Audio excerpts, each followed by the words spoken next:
You're there on the ground at the border. Do we have dangerous criminals and terrorists coming across our borders into the United States, or do we not? That's a reality. Either we do or we don't. What is your opinion? Yes, we absolutely do. Both terrorists and serious people with criminal intentions and criminal backgrounds coming into our border.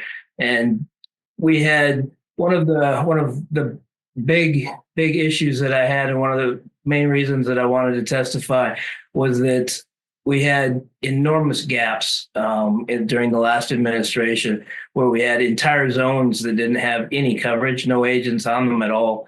And we have no idea what entered the country at that time.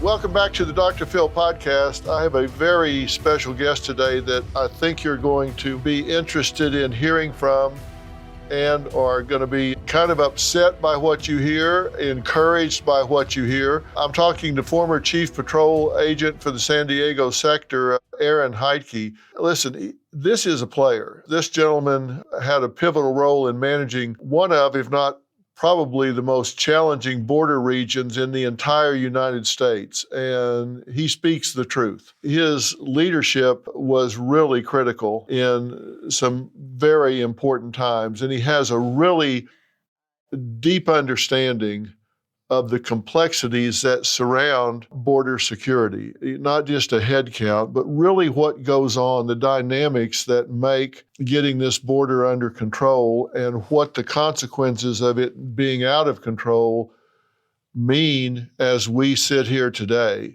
And Chief Heitke's tenure was characterized by his ability to navigate that evolving landscape of immigration and border enforcement. And it was a balancing act. And he spoke out about this. He provided critical testimony on the challenges that were faced by the Border Patrol.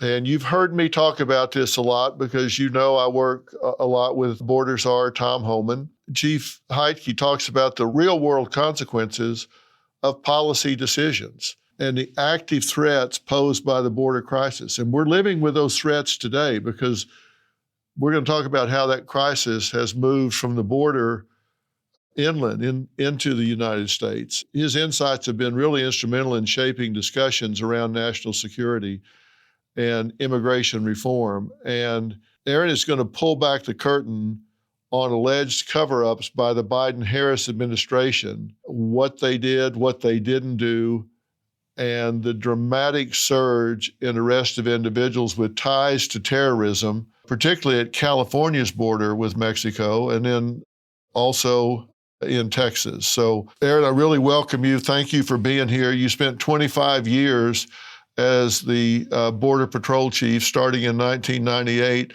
You finally retired in July of 23, so you've been there when the rubber was meeting the road. So thank you for being here today to talk about all of this. Thank you. Thank you. You retired in July of 23. Why did you choose then to step down? Yeah, that was after 25 years, of course.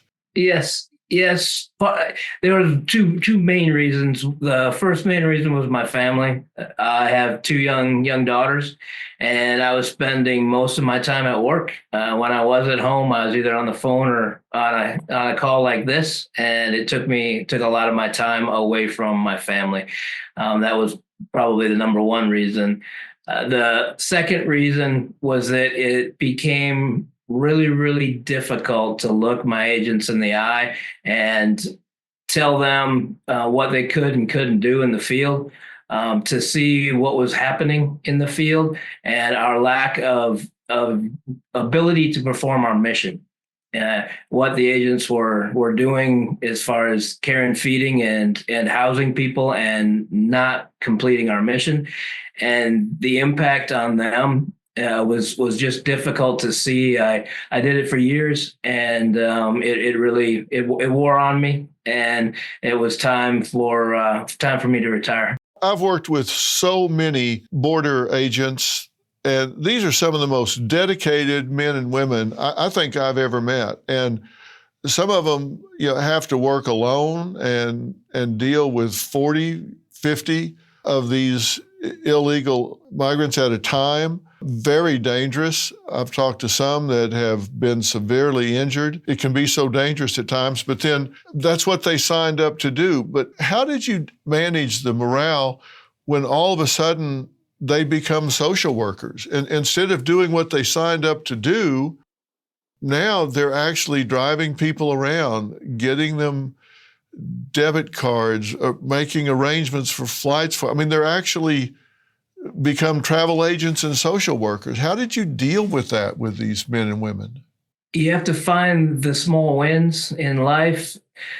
They spent an enormous amount of their time transporting and care and feeding for people, but they had the ability, the opportunity to get out into the field on occasion, not as often as we'd like or they would have liked, but they were still able to get out. They were still able to arrest potential terrorists and criminals in the field, and doing everything they could with the time that they had and the resources that they had, and to truly take advantage and to motivate them to take full advantage of every minute they had in the field to do their job and perform their mission, even though it was difficult time frame wise with the other stresses that they had on them. But they still were able to get out in the field and make very serious arrests. Let me just cut to the chase here. We have a lot to talk about, and you've had the courage to be transparent about this, and we've had politicians talking about this, but you're on the ground. You're there at the border. You've been at the border in Texas. You've been at the border in San Diego, San Ysidro, down south of San Diego. I guess what I want to ask is, we hear politicians arguing about whether or not we have terrorists actually coming across our borders, attempting to come across our borders and successfully crossing our borders in serious numbers during the Biden-Harris administration, when they were pushing back against really even having border security. And then we have politicians saying, no, that's not happening. There are not terrorists coming across our borders. There are not dangerous criminals coming across our borders. So they argue it in the abstract. You're there on the ground at the border.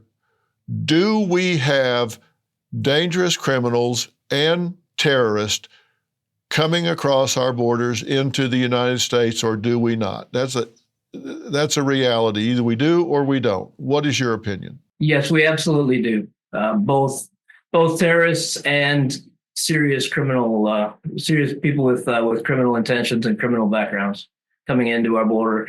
And we had one of the big issues that I had, and one of the main reasons that I wanted to testify, was that we had enormous gaps during the last administration, where we had entire zones that didn't have any coverage, no agents on them at all. And we have no idea what entered the country at that time. But as I mentioned earlier, the motivation to get the agents out when we could, in San Diego, historically, we had arrested 10 or 12 significant interest aliens per year since we started tracking those numbers. And then in 2020, 2021, and 2022 and 23, the numbers continued to grow into the 150 to 200. And that was with just a sprinkling of agents out there that we didn't have nearly the coverage that we should have. Enormous gaps in the area, and we still saw 10 and 20-fold increases in the amount of people that we arrested that had potential terrorist ties. Your body is a system, and when it's running right, you feel focused, energized, in flow, but sometimes we struggle to find that flow state. Why? Because there's too much static in our system, brain fog, fatigue, and inflammation. The Echo Flask clears the static by infusing your water with molecular hydrogen, a natural science-backed gas that helps your body think sharper, recover faster, and run smoother. This is more than hydration. It's better focus, more energy, faster recovery, less internal stress, and longer-term benefits that keep you sharp. When your water works harder, your whole system does too. Find your flow state with the Echo Flask hydrogen water bottle and get an unlimited supply of hydrogen water at home and on the go. Visit echowater.com/Phil and use code Phil for 10% off. That's echowater.com/Phil. Enter code Phil to save 10%. Struggling with sleepless nights and exhausting days? Well, Beam's Dream Powder can change that. Beam is proudly founded in America and run by people who value hard work, integrity, and delivering results. Beam's Dream Powder is a healthy nighttime blend packed with science-backed ingredients shown to improve sleep so you'll wake up ready for the day. Dream is made with a powerful blend of all natural ingredients: reishi, magnesium, L-theanine, apigenin, and melatonin. Plus, Beam is giving my listeners the ultimate Patriot discount of up to 40% off. Try their Dream Powder and get up to 40% off for a limited time. Go to shopbeam.com/Dr. Phil. That's shop, BEAM.com/Dr. Phil and use code Dr. Phil for up to 40% off. Sleep better, wake up stronger, and show up ready for your family, work, and country. I guess the question that comes to my mind, and I think the people that are listening and watching, is if you know this and your superiors know this and their superiors know this, and it goes all the way up the chain, what is your theory about why the president and the vice president of the United States would want to allow this to happen, would want to affirmatively take intentional actions to do things that they know are allowing known terrorists to come across the borders into our country? Because you said there have been weeks at a time when there were no agents at all in sections of the border where people could just walk in like they were walking into the damn mall. Nobody there to monitor whatsoever. So we have no idea whether nobody came across, 2 or 3 terrorists came across, 20 or 30 came. We have no idea. You know how many were arrested, but you don't know how many came across that we don't know about. What's your theory as to why they would turn a blind eye to that? In my opinion, I believe they felt coming in to the administration when it came in that there was not a significant threat at the border. And it took years for them to realize exactly what was going on. When the numbers started to pile up, I think and again, my opinion, that they felt that it was too late, that the threat was there. They did not want to admit to it, and they did not want to have to go back and try to fix something that, when it had been opened up to such an extent, that they didn't want to have to admit that error. And you say there were people coming in from as many as 150 different countries, like Africa, China, and Russia, correct? Yes. As far as people coming from other than Mexico, of course, Mexico Right. being our direct neighbor to the south is always going to have the highest numbers. But yes, other than Mexico. Of course, Mexico is the overwhelming majority of people because they're our bordering neighbor. But other than that, when you say Africa, China, and Russia, you say a lot of these coming from China were young males. How did they get there? Multiple different means, but they have direct flights, both from China and Russia into Mexico. They can receive visas to enter Mexico, whether they're tourist visas for the most part, and they legally enter Mexico, and then they stage in Mexico and wait for the opportunity to cross into the United States. And again, yes, a large percentage of young males, both from Russia and China. These are military age we're talking about. Correct. It's my understanding from experts that I've talked to about China. I've never been to China, so I'm relying on reports from experts and people that have studied China, been to China. If you're a young male in China, you don't just decide, hey, I think I'll go to Mexico and the United States. You don't just, it's not like a vacation. You don't just pick up and say you're going to go. You don't leave China without permission. So Are they being sent through Mexico to the United States? How are they getting out of China if the CCP is not authorizing it and or sending them to wind up in America? What's your understanding about, I know you guys research where they're coming from, how they get here. How's that happening? Multiple different ways. One of our biggest problems before I retired was that we didn't have the resources to do the proper questioning of a lot of these individuals, whether they be coming from China or from Russia. We had so many people that the ability to do proper interrogations on the vast majority of it just wasn't possible. Our partners with the FBI and other agencies as well did everything they could to support, but they simply didn't have the resources to do the full investigations that we would have liked to and wanted to. Each individual would come with a different story. Without time and resources, it was very difficult to track.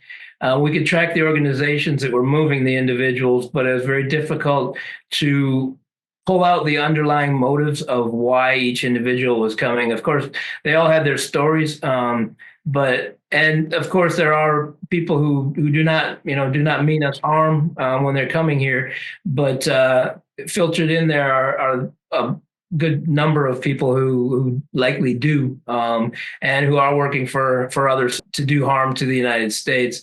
And the huge issue that I had was that we simply didn't have the time or the resources to delve into that particular question that you're asking with any real veracity to find the full organizations that were moving the people and the why behind it. You said that they would stage in Mexico and that they would walk up in mass groups to the main port of entry in San Ysidro, right? And when that happens, what would occur? How many would walk up, and what would occur at the point of entry? It would vary depending on the time, but 50 or 100 or even 200 would come up into the lanes where people are legally crossing back and forth into Mexico.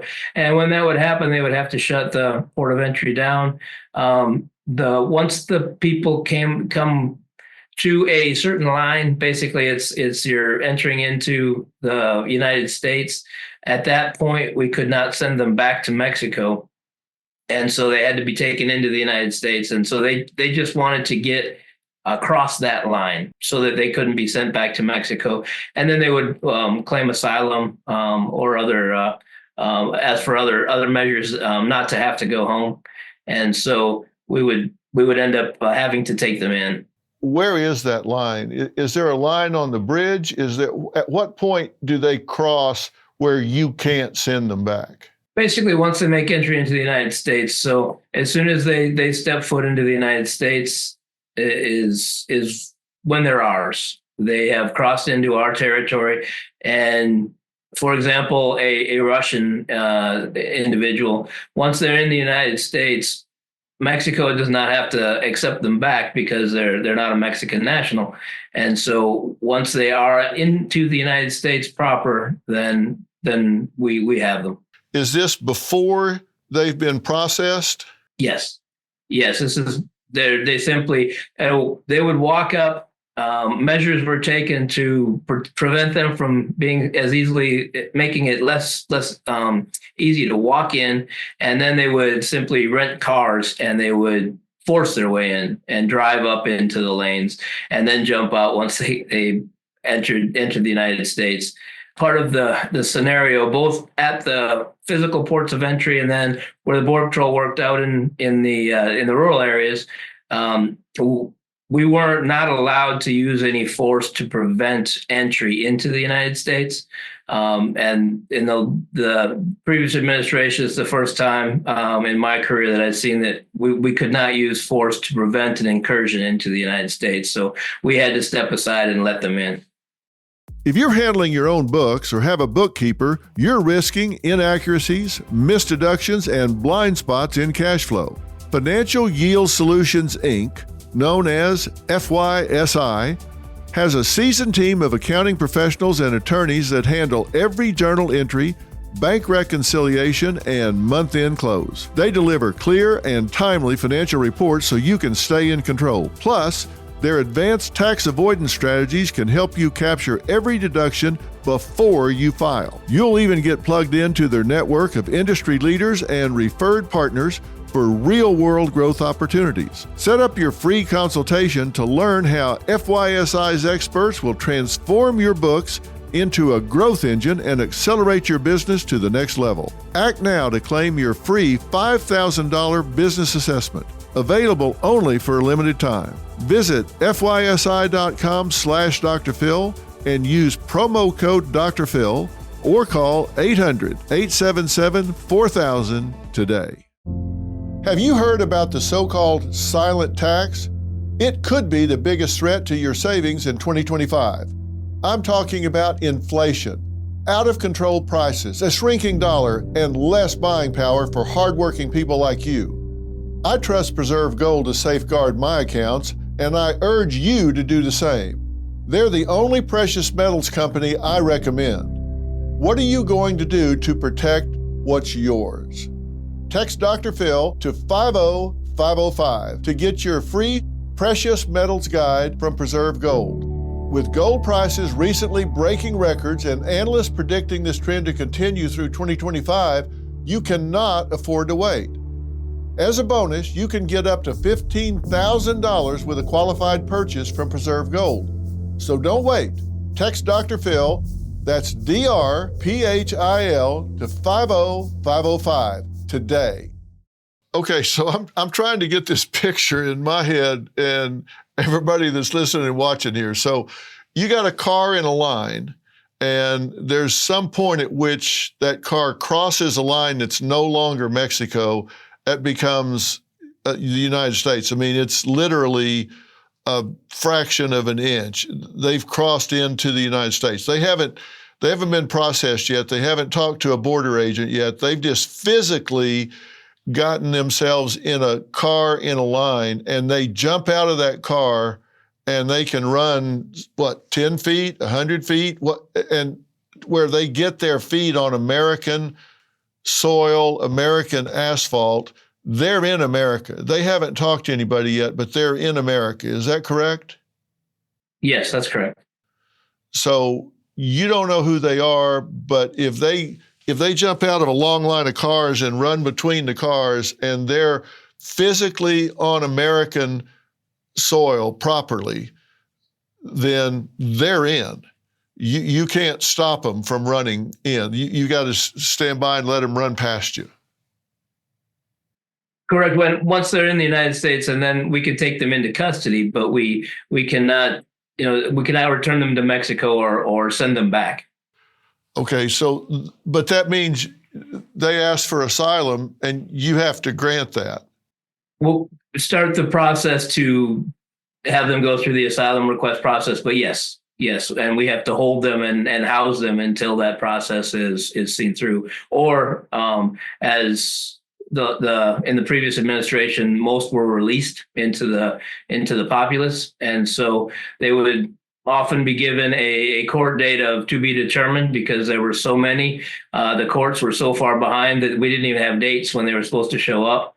They were given a piece of paper and sent on their way. Okay, and since they don't have an address and the court date's to be determined, how do they get notified of their court date? They would give an address, or they would give a phone number. Oftentimes it wouldn't be valid, or they would no longer be there. But when the agents and officers are dealing with thousands and thousands of people per day, it was for the most part the best that they could do. And the folks that these individuals that just arrived in the United States, if they didn't have family here, if they didn't have a place specifically where they were going, they wouldn't know to have a number or an address. But we didn't have any place that we could hold them in the meantime. Okay. So if they said, well, I don't have an address, I don't have a phone number, what happened then? We would work as best we could to determine where they were going. If they were determined not to be a risk, they would still be released.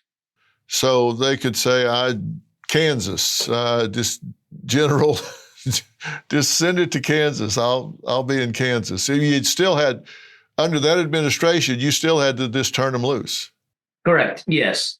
Yes. And if they were, for example, if they were going to Kansas City, Kansas, we would put in the paperwork that they are to report to the ICE office in Kansas City. Once they are established there, they're supposed to report and then provide an address and a phone number once they arrive there. Yeah, once they get one. Yeah. Okay. Yeah, I'm sure they were diligent about that. Now, let's talk about the calls you were getting from DC.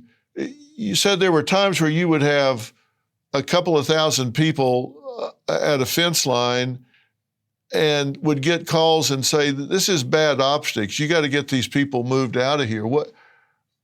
Tell me about these phone calls.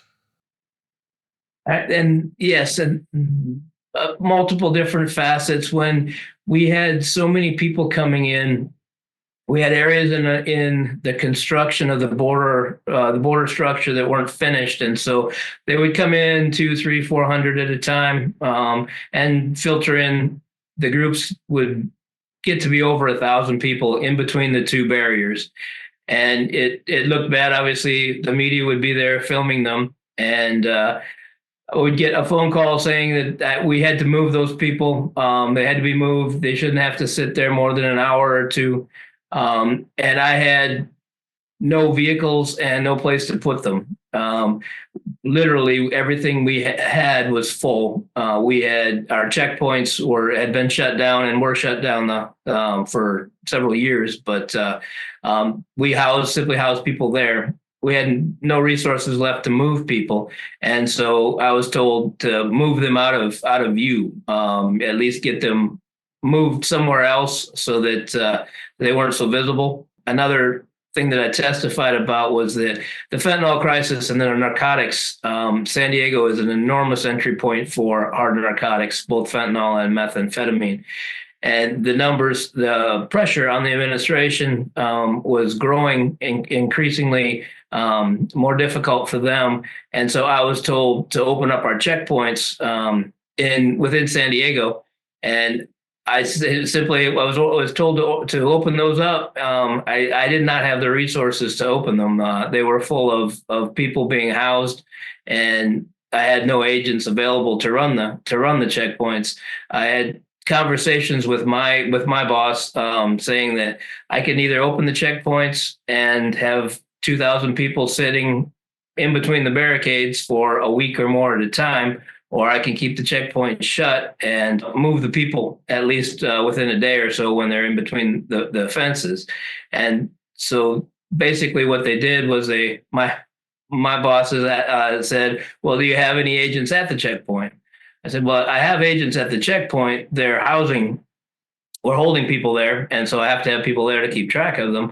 And so, well, then the checkpoints are open. If you have an agent there, we'll just call the checkpoint open. So they could call the checkpoint open because I had an agent there. Technically, it wasn't open, but at least it looked like we were trying to stop the narcotics when everything else was completely inundated with people. The next time you gather with family, enjoy Balance of Nature supplements as an addition to your favorite dishes. Our veggie supplement, made from 15 ingredients like garlic, onion, and cayenne pepper, can easily be opened and added to your favorite dishes like homemade soups or dips. Not to mention our fruits supplement, which is made from 16 ingredients like banana, strawberries, and mango, making it a great addition to your homemade smoothies. Start your journey with Balance of Nature. Call 1-800-246-8751 or go to balanceofnature.com to get a free fiber and spice supplement, plus 35% off your first preferred set as a new preferred customer with free shipping and our money-back guarantee. Go to balanceofnature.com or call 1-800-246-8751 and get this special offer by using discount code Dr. Phil. That's DRPHIL. People could actually come through the checkpoint and there was nobody there to search them. There was no control, even if they were coming through the checkpoint. We're not talking about crossing over between checkpoints, which we see a lot, but even coming through a checkpoint itself, there was not adequate resources. There were not adequate resources there to screen, to search, to seize, even at the checkpoints. Correct. No, the checkpoints were shut down as far as monitoring and stopping traffic as it was coming through. The checkpoints were not operational.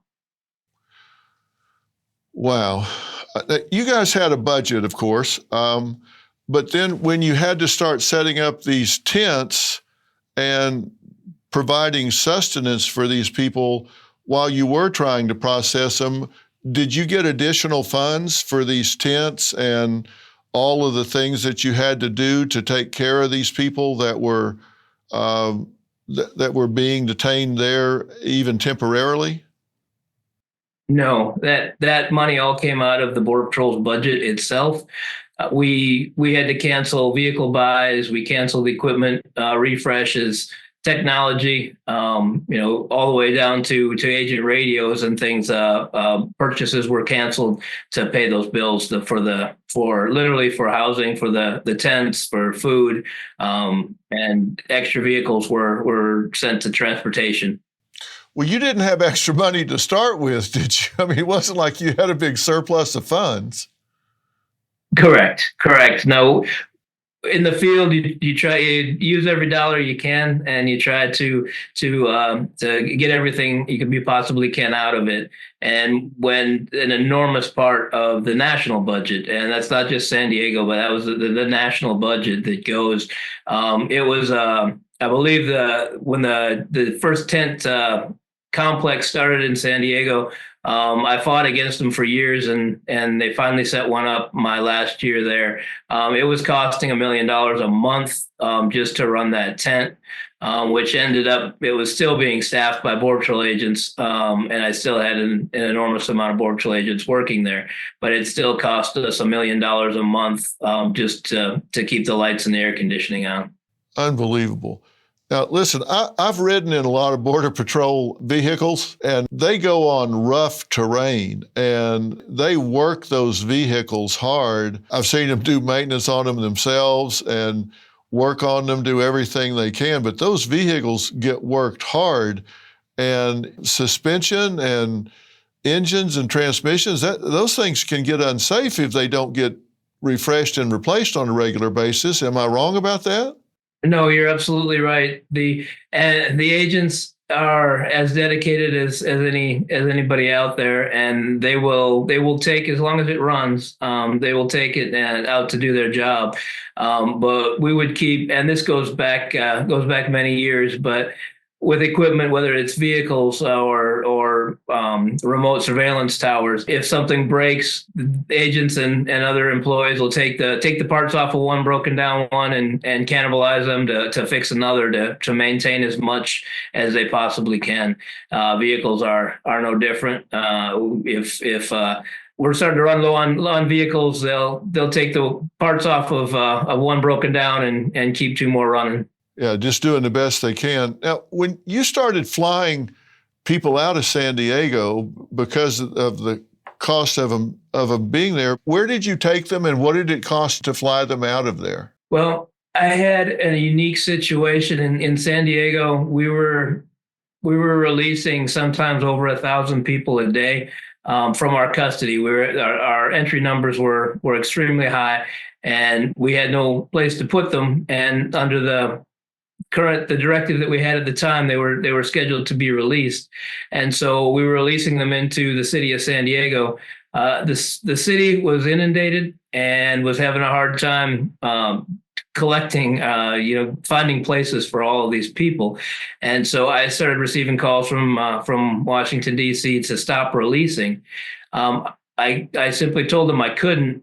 Once a person is designated to be released, it's actually a Fourth Amendment violation to keep them in custody. You legally cannot do it. You have to release them as soon as they've been determined to be a release. They must be released.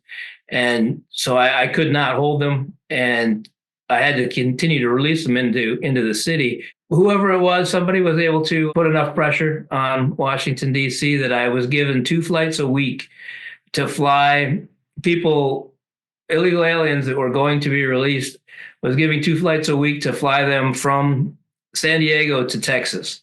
And they were flown to Texas and then released in Texas. Those flights cost approximately $150,000 per flight. We did that for about 2 months, and then the numbers slowed down enough that and the city and the state were able to gather up enough resources to be able to better accommodate. For the most part, it still was a problem, but they were simply flown from San Diego to Texas and released there. Where in Texas were they released? For the most part, Dallas and San Antonio area, I believe. Yeah, and that's how many? There were 2 flights a week, you say? 2 flights a week. And how many people on the flight? 150 people per flight. Yeah, so 300 people a week were getting flown out? Correct. Yeah. Wow. So that's $300,000 a week they were spending to fly people to Dallas. I'm here in Dallas, so it's good to know you were shipping them here. Appreciate that. But you had nowhere else to put them, right? Correct. There's no place left. And to some extent, there were jail space available in some places that was filled most of the time, but we never had enough space actually where we needed it down on the border itself. You testified that you were ordered to keep quiet about the drastic increase in arrest, particularly of illegal aliens with potential ties to terrorism. You said you were also ordered to move illegal aliens out of sight from the media to avoid public attention. So you weren't supposed to talk about the increase of those that were potential terrorists, and you were told to keep things out of sight of the media at the same time. You had to feel like you were a juggler trying to keep all of this going at the same time. I don't know how, with the resources you had, I don't know how you were expected to do all of that, but nonetheless you were. Yes, correct. And I had some rather heated conversations with some of my my boss in Washington, D.C. about the plausibility of being able to complete all of it at once. It just wasn't possible. And there's no question in your mind that the administration at the time suppressed information about border threats and ordered that this be kept out of the public eye as much as possible. This was coming from D.C. This wasn't something that was happening at the local level on the Border Patrol. This was coming straight out of D.C. Correct. Yes, absolutely.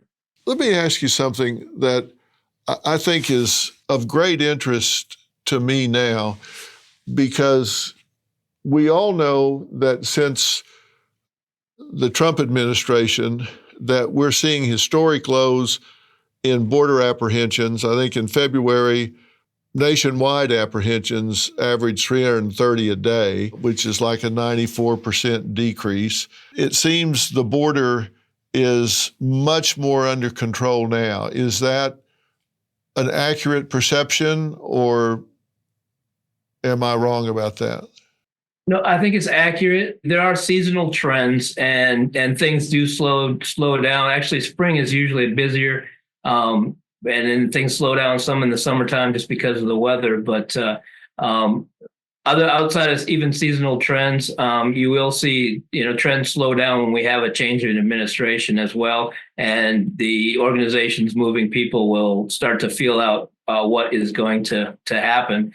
But yes, and I think one of the enormous things that President Trump has been able to do is get the agents back to actually doing their job, to have the support coming both from the military, the National Guard, but in the housing and the care and feeding of the people in between, so that the agents are actually out in the field and doing their job, and they can both deter and apprehend. and complete their mission, it has an incredible impact on the border itself. And I think we're seeing that right now. Well, here's my question, and I would love to get your insights on this.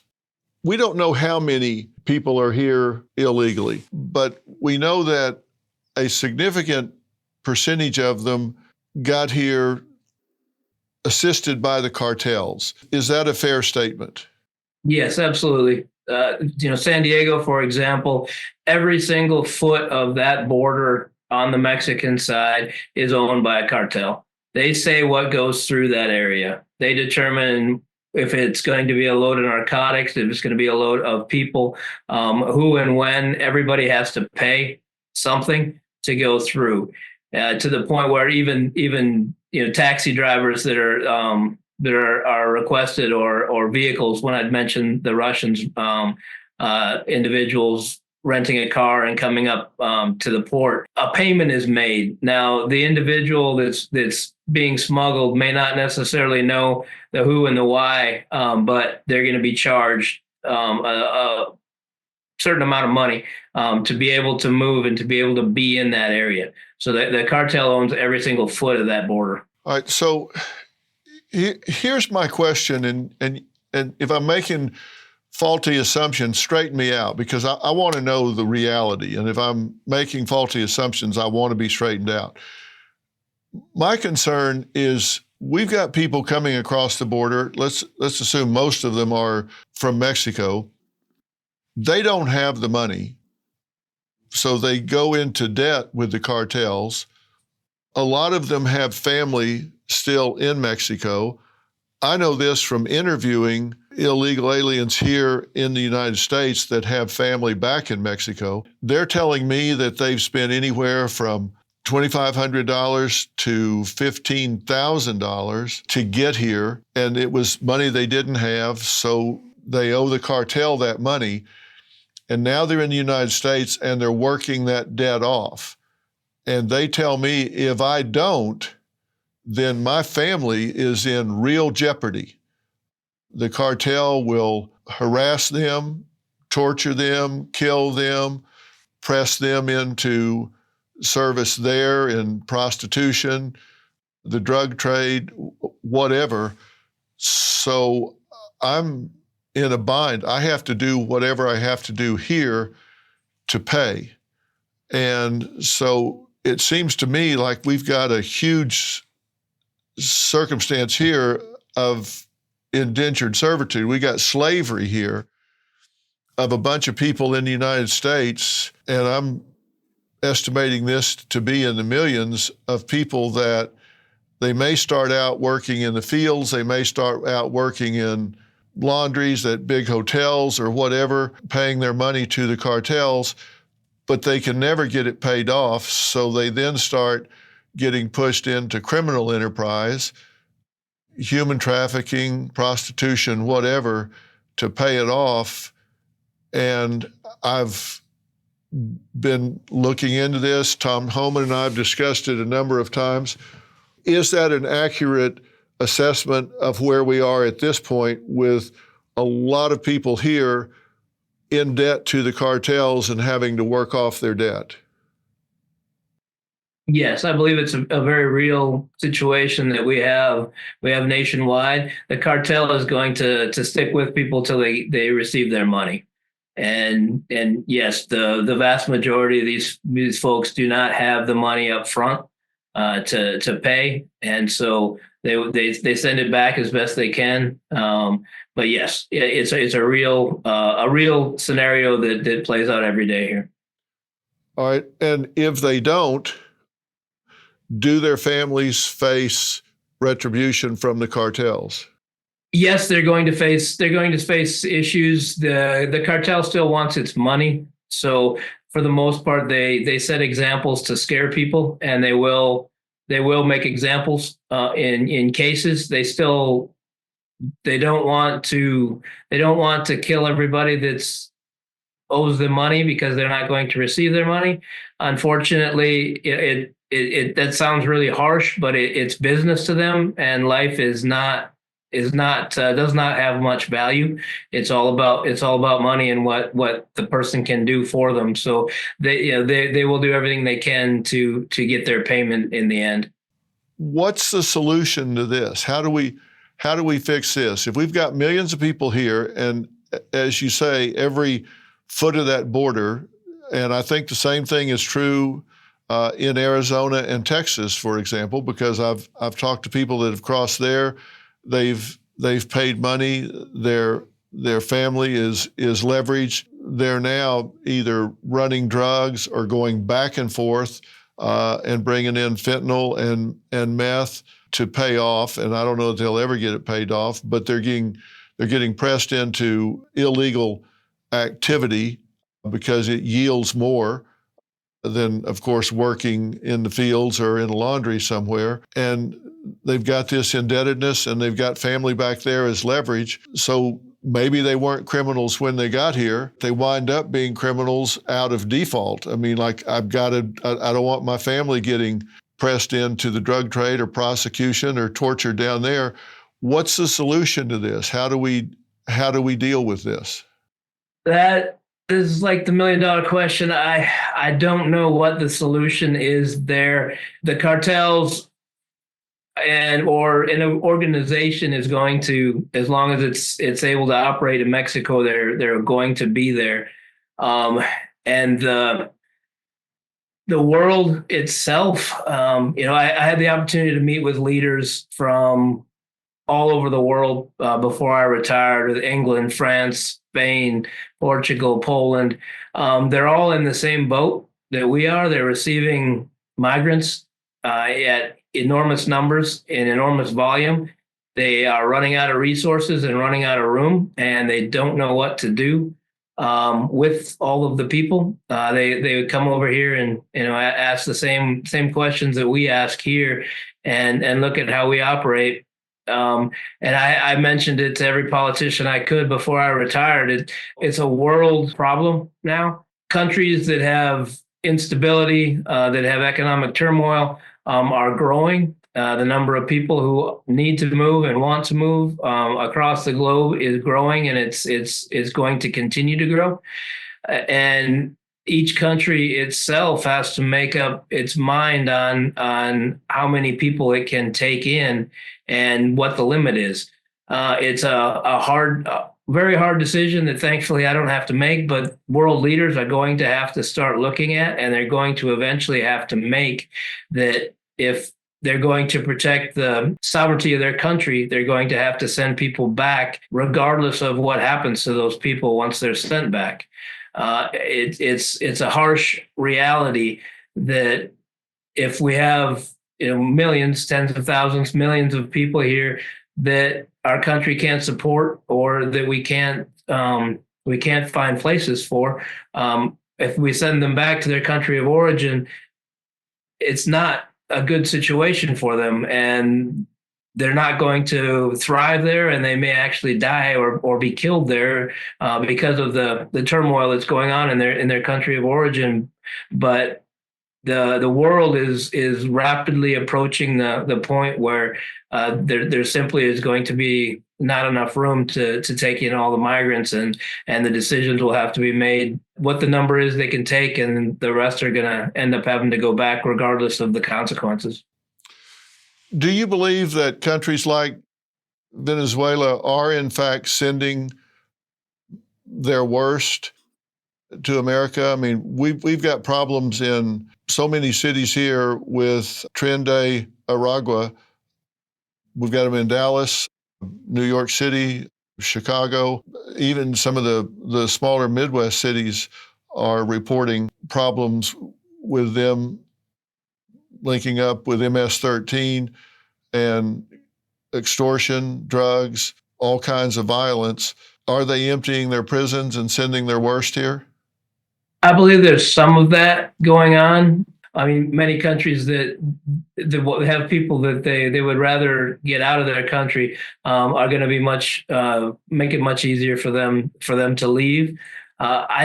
Personally, I think the big reason that we're having so many of these problems with people tied back to gangs and tied back to cartels is that all of these organizations all follow what's going on our border. And when we had 4 years of virtually an open border without the ability to do the checks with much better percentage of crossing into the United States without even being stopped and questioned, these organizations took that opportunity to get their operatives into our country. They saw it. They saw the chances of getting their people in to be much higher, and to send people who had significant criminal histories, knowing that if we found them, we were going to send them back. They're going to go to prison here, and then we would send them home. They saw that they had the opportunity to get them in, and these people are loyal to their organization, and they can get them into the United States, and then start up their business here and take advantage of that economically, having the opportunity to get their people into the United States. Well, President Maduro in Venezuela, the Department of State here in the U.S. has a $25 million reward for his capture. And this is where TDA, of course, is coming from. You know, he's wanted for narco-terrorism, conspiracy, cocaine importation, conspiracy to carry machine guns and destructive devices in furtherance of a drug crime. So he's not popular here. And then all of these people from these Venezuelan gangs are showing up here. And it just seems odd to me that the administration would turn a blind eye to the fact that these people are coming in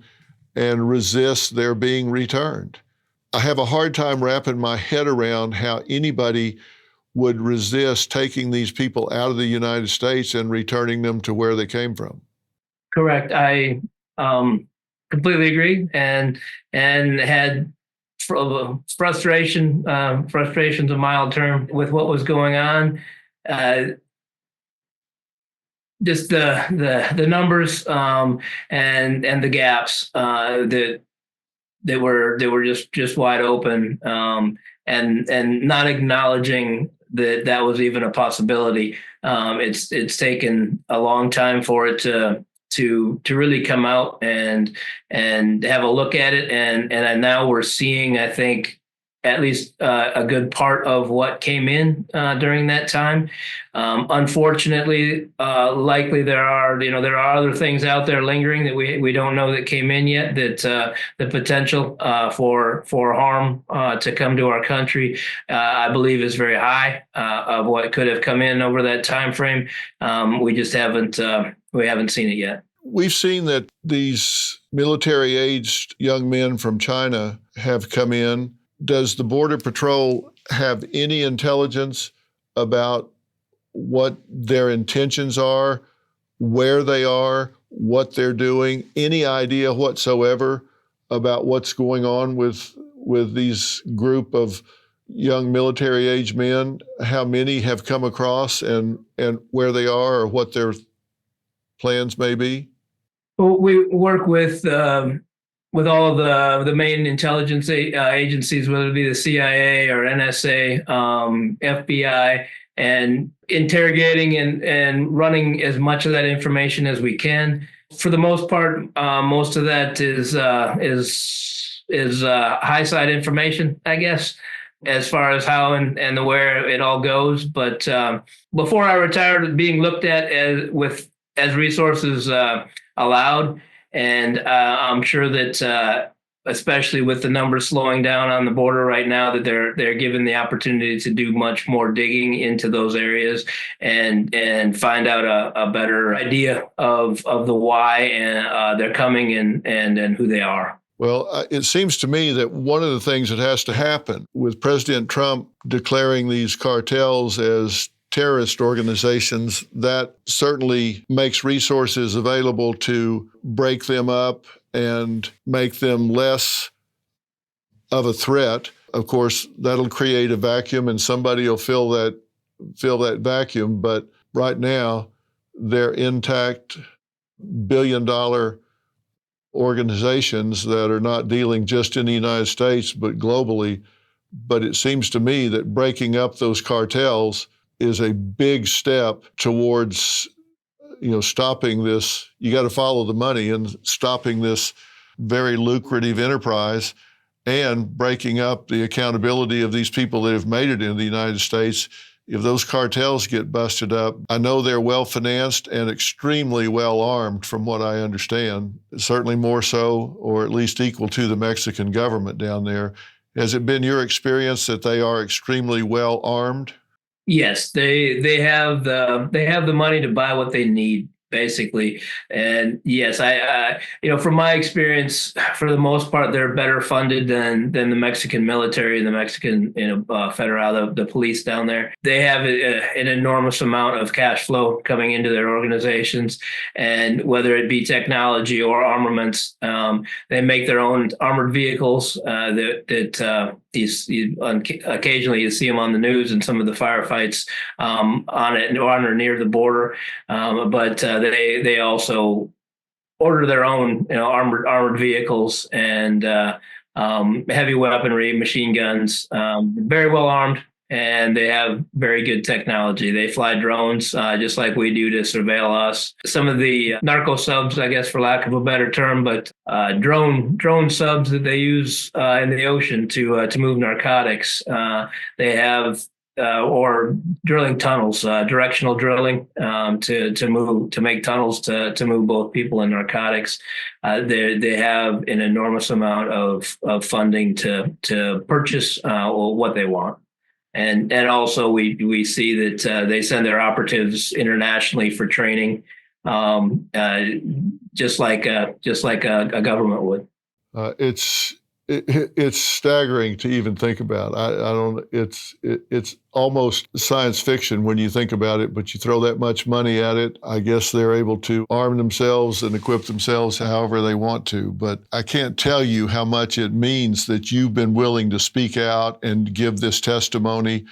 And I'm sure you took a lot of criticism for it when you did it, when you're in the midst of an administration that is trying to even hide how many people are coming across, and then here you are out there speaking about it in no uncertain terms. But the American people owe you a great debt, I can tell you for sure, and I appreciate it.